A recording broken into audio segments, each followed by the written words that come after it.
আমার পুঁজি পাতা যা ছিল সব আমি এখানে ইনভেস্ট করে ফেলছি।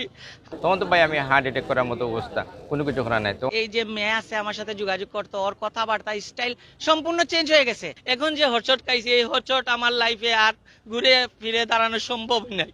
এখন আমার বাচ্চা তো স্কুলে ভর্তি করতাম আমি, আমার এটা সমর্থন নেই, এটা টেকা। অনেকে আমরা লোভও ফুরিয়ে দিছি, আসলে কিছু তো লোভ আসলো। ওদের অফিস লাপাত্তা, অফিস বন্ধ, টোটাল যোগাযোগ বন্ধ। এই যে মেয়ে আছে আমার সাথে যোগাযোগ করতো, ওর কথাবার্তা স্টাইল সম্পূর্ণ চেঞ্জ হয়ে গেছে। একসময় মোবাইল বন্ধ, একসময় যে মেয়েটা 24 ঘন্টা সালাম দিতে দেরি হয়েছে, চ্যাটের মধ্যে উত্তর দিতে দেরি হয়েছে না, শেয়ার সালামের আলেক পাইতে এখন 2 দিন 3 দিন লাগে। এই অবস্থা। এই আদালতে যদি আমাদের যদি আস্থা না যোগায় আমরা কোথায় যাব? আমরা সাধারণ মানুষ, করোনাকালীন যে খটকা খাইছি আমরা, ঘরে বন্দি থেকে আমাদের যে পুঁজি ছিল, 1 লিটার তেলের লিটার 150 টাকা, কিভাবে মানুষ খাবে?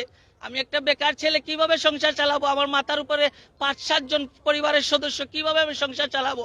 আমি কোনো নিরুপায় হইয়া, কোনো তারা দিশা না পাইয়া আমি আমার ব্যারিস্টার সাহেবের শরণাপন্ন হয়ে আমি আইনের ব্যবস্থা নিছি। আমার পুঁজি পাতা যা ছিল সব আমি এখানে ইনভেস্ট করে ফেলছি। আমার এখন বাঁচা মরা ছাড়া আর কোনো উপায় নাই।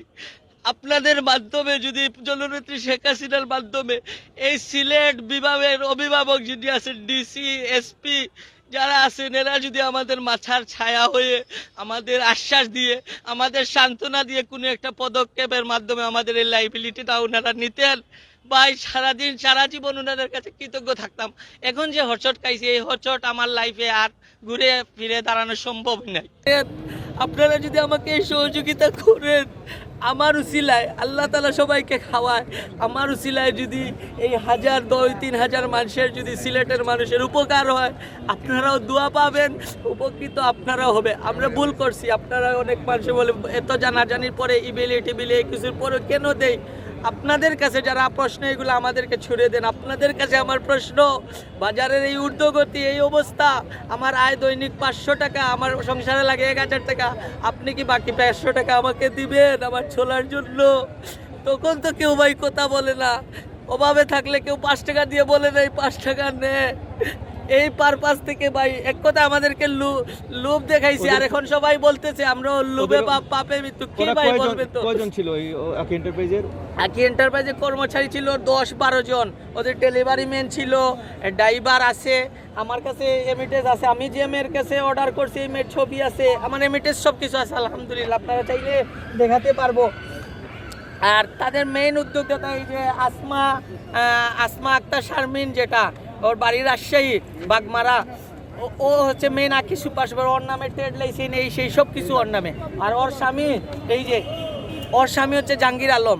এই জাহাঙ্গীর আলম আমাদের লোকাল মানুষদেরকে পায়তারা দেখাই আমাদের লোকাল মানুষের সাথে, ইভেন আমার সাথে ভালো ব্যবহার করছে। ভাই মানুষের সাথে তো ব্যবহারই সব কিছু। আপনার ভিতরে কি আছে আমি তো বুঝতে পারবো না, ওই ব্যবহার দিয়ে ওই আমাদেরকে ইয়ে করছে, প্রতারণা করছে। স্যার গাড়ি কিনতে হইলে কত টাকা লাগবো? কি 15 থেকে 20 লক্ষ টাকা লাগবো। বললাম স্যার আমার তো অত টাকা নাই, আমার 10-12 লাখ টাকা আছে, আর বাকি টাকা তো নাই। বললে আপনি এখন যখন রোকা এই গাড়িগুলো অর্ডার দিল কা, আর ফ্রিজ নৌকা গিয়ে মোবাইল নৌকা গিয়েগুলো আমরা ক্যাশ টাকাও দিব, ফ্রিজও দিব। তো আমি গড়াইয়া আমার ছেলে এবং ওয়াইফের সাথে আলাপ করলাম যে ওই ব্যাপার, আমরা তো গরিব মানুষ কিনা করা যায়, দিন আনে দিনে খাই। বললে যে ইলাই যদি দেয় আল্লাহ যদি কমই যায়, তে আলহামদুলিল্লাহ গাড়িও দিলেন, আমরা ওই টাকা থাকি দিয়া গাড়ি এটা নিতে পারবো। ও বিশ্বাস করি আপনার আমি সব টাকা নিয়ে তান্ডে দিলাইছি, আর জায়গা বেচা টাকাও নিয়ে দিছি আপনার। এখন আপনার গাড়িও নাই, আমার টাকাও নাই। আমার আপনার 11,59,90 টাকা। এবারে ফট করে আপনার আমার বাড়ি থেকে আপনার কাজে থেকে আমি দুলিয়ে যাই, গিয়া দিকে অফিস বন্ধ, মানুষের চিল্লাচিল্লি করে। তখন তো ভাই আমি হার্ট অ্যাটাক করার মতো অবস্থা, কোনো কিছু করা নাই। তখন আমার ছেলে গেছিল লগে, তো ছেলে আমার টমটম দিয়ে বাড়িতে লিয়ে আইছে, আইয়া বলছে আব্বা কিতা করা, তখন তো খান দিচ্ছে। এখন আমি বড় অসহায়, আমি চালক হিসাবে চাইলাম যে একটা গাড়ি যদি কিনতে বাচ্চা চালিয়ে, এখন আমার বাচ্চা তো স্কুলে ভর্তি করতাম আমি, আমার এটা সমর্থন নেই, এটা টাকা। কোনো প্রকার সন্দেহ করার কোনো কিছু অবকাশ আসলো না, এই কারণে আমরা দিছি। অনেকে আমরা লোভও ফুরিয়ে দিছি, আসলে কিছু তো লোভ আসলো, কিছু লোভ ও কারণে আসলো। আর লোভ আসলো না এই জিনিস কইতাম না। বাট এখন তো যে করোনা প্রকোপ গেছে, আমরা যারা ব্যবসায়ীরা কিছু টাকা আছে দেখলাম এই টাকাগুলা আমরা ঋণগ্রস্ত হয়ে গেছি। যেখানে এনে অফার দেয় একটা কিনলে একটা ফ্রি পাইব, আমরা লাভবান হইব, ও কারণে আমরা ইনভেস্ট করছি। আপনারা এখন আকুল আবেদন আপনার মাধ্যমে এই জিনিসটা আপনার দেশের পুরা বিশ্বের মধ্যে তুলিয়া ধরতা, আর এইরকম প্রতারণার ফাঁদে যাতে আর কেউ না ফালাইতে পারেন। আর আমরা যারা মনে করার কাটিয়ে উঠে দিতে পারবো। আলহামদুলিল্লাহ কিছু কিছু মানুষ আছে ওলান কাটিয়ে উঠতে পারতো না, তার সায় সম্বল হয়ে গেছে, রাস্তার ফকির হয়ে গেছে। তারার মুখের দিকে চাইয়া আমিও তারার পক্ষে এক কাতার খারাইছি। আমি আমার মতো আমি চলার মতো ক্রেডিট আলহামদুলিল্লাহ আল্লাহ দিছেন, চলতে পারবো। কিন্তু ইলান কিছু মানুষ আছে তারা চলতে পারতো না, তারা খেয়ে না খেয়ে টাকাগুলো ইনভেস্ট করছে।